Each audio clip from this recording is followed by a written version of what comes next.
I'm sharing this today as I've been gaining more insights from the past dream that I had about the eighth floor structure or building and the message from Mother Earth. The way I work is through intuitive downloads, and so I write everything that comes forth, and over weeks, months, or even years, more pieces come together, and it's a very deep process of connecting the dots. So, from this dream of 8 floors, it came the vibration and the significance of 4, the number 4. So, I was at Beacon Park with my children, enjoying a quiet moment, sitting with snacks and watching the world around us. As I looked up, I noticed a family walking near a post, carrying something with great care. An old woman, surrounded by a few relatives, gently placed the ashes of her loved one near this post, not far from where I was sitting down. The family moved with quiet reverence, performing the sacred act with both discretion and deep respect for the moment. In that instant, I felt something deeply sacred unfolding before my eyes. I knew I was meant to witness this sacred return to the earth, to the elements. Yet their quiet, discreet way of carrying out the act seemed to miss honoring the full beauty and sanctity of this moment of transformation. Still, I observed, knowing this ritual was as old as time itself, connecting us to the great cycle of life and death.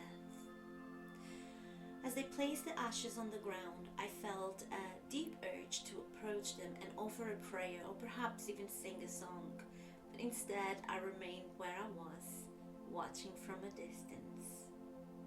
I called upon the presence of my aunt, Lazarus, Martha, and Mary Magdalene to surround this family with light in this profound moment of transformation. And these are the masters I personally work with when I perform end-of-life ceremonies. I called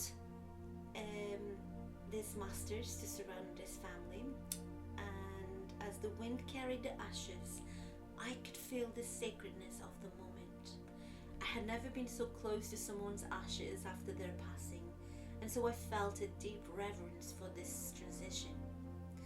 I thought of the phrase "from dust you came, and to dust you will return," and in that instant I just felt this deep connection between the elements, the earth, the air, the fire, and the water becoming so clear to me. I knew without a doubt that we are intimately connected to these forces and to the great dance of life, death, and renewal. Yet, even as I felt this profound knowing, I lacked the words to fully express it. Words, as much as they can carry meaning, fall short when it comes to this type of deep understanding. This truth is a feeling, a language of the heart, a vibration that transcends intellect. The kingdom of heaven is spread upon the earth, but men do not see it.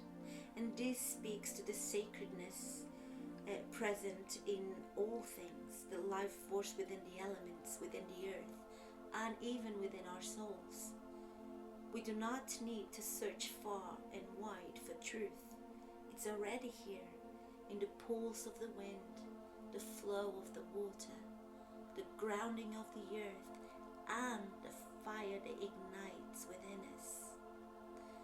Through feeling, through the experience of the sacred forces, we come to know what is true. And when we open ourselves to this truth, we see the divinity that exists in every moment, in every transition, and in every soul's return to the elements. This wisdom I share comes not just from knowledge, but from deep intuitive understanding, for it is our feelings, not just our thoughts, that shape our reality. We do not simply think our way into truth. You must feel it. And when we truly understand this, we see that we are not separate from the earth, from the elements, or from one another. We are part of a sacred web of life, and through feeling, we connect to that truth. Through this understanding, we come to recognize that Mother Earth is not an object to be used, but a conscious being we are deeply connected to, for she is the eternal spirit of life. In the Lakota tradition, she is known as Inamaka, the sacred mother who provides sustenance. To the Andean people, she is known as Pachamama, the divine force of creation and fertility. In Hindu cosmology, she is Bhumi Devi, the goddess who carries the weight of existence. And the Greeks knew her as Gaia, the primal force of life, while the Celts knew her as Danu, the great mother of rivers and land. These names reflect all the same truth. The earth is not just soil, stone, and water, but a sentient cosmic presence, an ancient womb from which all beings arise and to which all will return. This reverence for Mother Earth was once a universal understanding, encoded in the wisdom of the ancients and preserved in sacred traditions. Through visions and dreams, seers, shamans, and mystics have touched the luminous heart of our planet and received her wisdom. The earth is alive, conscious, and calling us to remember her. We must engage with the earth in sacred relationship, honoring her as an intelligent force, not as a passive resource. Native traditions speak of all life as interconnected, as a vast web of harmony where each creature plays its part.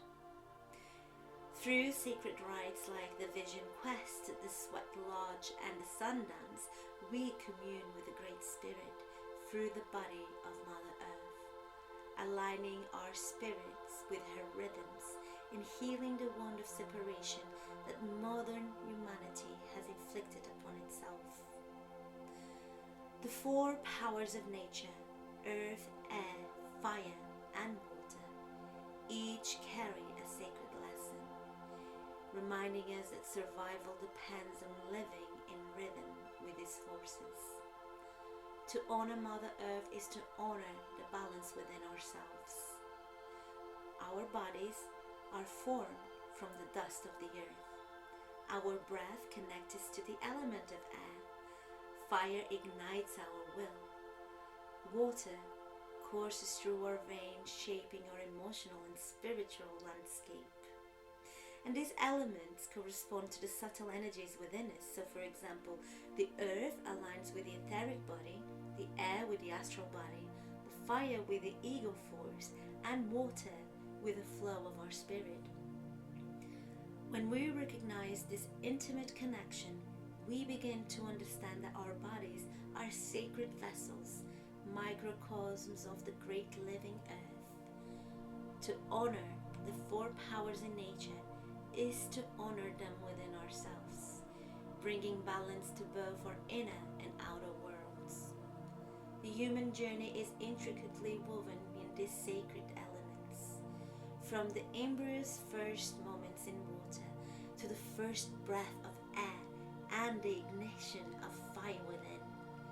To understand our elemental nature is to recognize that our very existence is a sacred dance between these forces, guiding us toward a deeper harmony with the living earth. To embrace the wisdom of Mother Earth, we must return to the ancient ways of knowing, the sacred pathways of the shaman, who journey into the unseen realms where the spirits of the earth dwell. Through trance and sacred intention, we can step beyond the illusion of separation and merge with the consciousness of our planet. And now in these prophetic times, Mother Earth calls us once more. This moment in human history is no accident. The ancient prophecies have spoken of this time when the earth herself would shake, and humanity would stand at a crossroads between destruction and renewal. We are in that time now, a time when those who remember their deep connection to earth will help guide humanity into a new reality. We are being called to remember, to step away from the illusions of material dominance and return to the sacred rhythm of life. As the world shifts and the great awakening unfolds, let us return to her embrace, not as conquerors, but as children remembering the way home. Mother Earth has always been waiting. The question is, will you answer her call? May we honor our Mother with every step, with every word and every thought. For in remembering who we are, we return to the sacred, to the divine, and to the eternal truth of life, death, and renewal.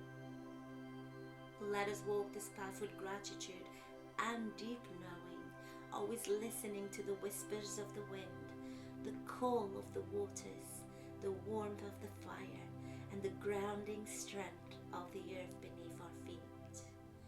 Remember who you are, and so it is.